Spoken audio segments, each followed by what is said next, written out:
والنهارده بنكمل بقية شرح سوفت وير ارمور. واجهة البرنامج بتكون عبارة عن ايه؟ اول حاجة بيظهر لي هنا السي، وده المكان اللي انا سطبت فيه البرنامج بتاعي. تمام. تاني حاجة شاشة بيان بتعرفني الحاجة اللي انا واقف عليها هي ايه، اذا كان انا كنت واقف ظهر او وش، فبتقول لي الحاجة اللي انا واقف عليها ان انا اشوفها، ان انا مثلا اتأكد من السوكت مثلا، او الكاميرا هو ده الموبايل ولا لأ، فبتأكد منه برضو من شاشة البيان دي. طب كلمة روتيت اللي فوقيها دي ايه؟ لو انا عايز اقص الشيت بالعرض هعمل كده كده، المكنة هتاخد اوردر ان هي تتقص بالعرض. لكن لو انا عايز اقصها بالطول زي ما انا، فبشيل كلمة روتيت من عليها. تمام. طب تاني حاجة هنا دي السيرش اللي بتدور بيها مثلا على موديل. لو انا مثلا كتبت 12، فلاقي ان كل دي شركات منزلة موبايلات برقم 12.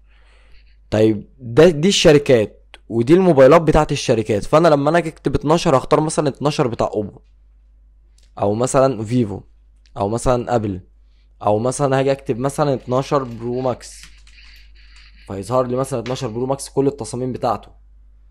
فيبقى انا كده سهلت لنفسي ان انا في السيرش بتاعي لما اكتب اسم الموبايل بالظبط هيطلع لي التصميم فهعرف اقص.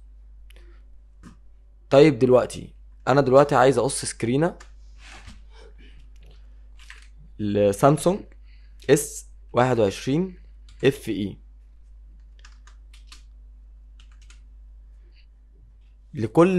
لكل موبايل بيكون ليه 5 أو 4 تصاميم. بمعنى ليه؟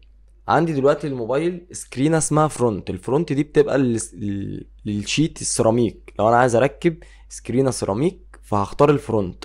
طب انا عرفت منين ان الفرونت هي للسيراميك او الفرونت فول للجيلاتين؟ لو انا بصيت هنا هلاقي فوق ده الطول السكرينة وده عرض السكرينة.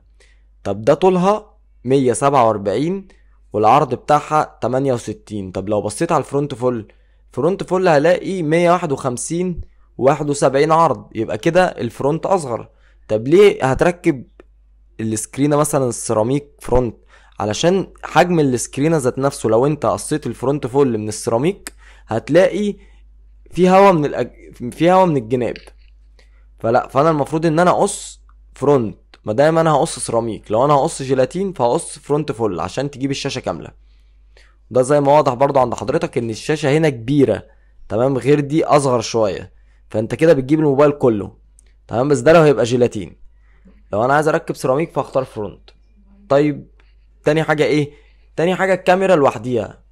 مش معنى الكاميرا لوحديها لو انا مثلا بلزق دي القصة 360 بالجناب. لو انا وانا ركبت كل ده، بس جيت وانا بركب الكاميرا رحت الكاميرا مقطوعة، مش شرط ان انا اعيد الرسمة كلها تاني علشان الكاميرا، انا ممكن اختارها لوحديها. فيبقى لكل موبايل فيه فرونت وفرونت فول وكاميرا وباك اللي هو الظهر بس، وباك 360 اللي هو ظهر بالجناب. فكده بالنسبة لك الموضوع يبقى سهل في ان انت خلاص انا عايز اركب ظهر، فانا لو دخلت كتبت مثلا اس 21 اف اي لقيت الظهر 360 بتاعه، لقيت الظهر بس لو انا عايز اركب ظهر بس، لا عايز اركب سكرينة جيلاتين ففرونت فول، لو عايز اركب سكرينة عادية فرونت. طيب بعد كده ايه؟ انا مثلا اخترت الفرونت وعايز اقصها. هقصها منين؟ في هنا عندك اوردر قلم ليزر، بس ده بيقص على طول. انت عندك وانت موصل المكنه بيكون فيها هيد المكنه عشان تقطع. الهيد بتاع المكنه ده بيتحرك على اول الخامه، انت اللي بتحركه على اول الخامه يدوي، بس من طريق المكنه، من طريق البرنامج. فانا لو دخلت على كلمه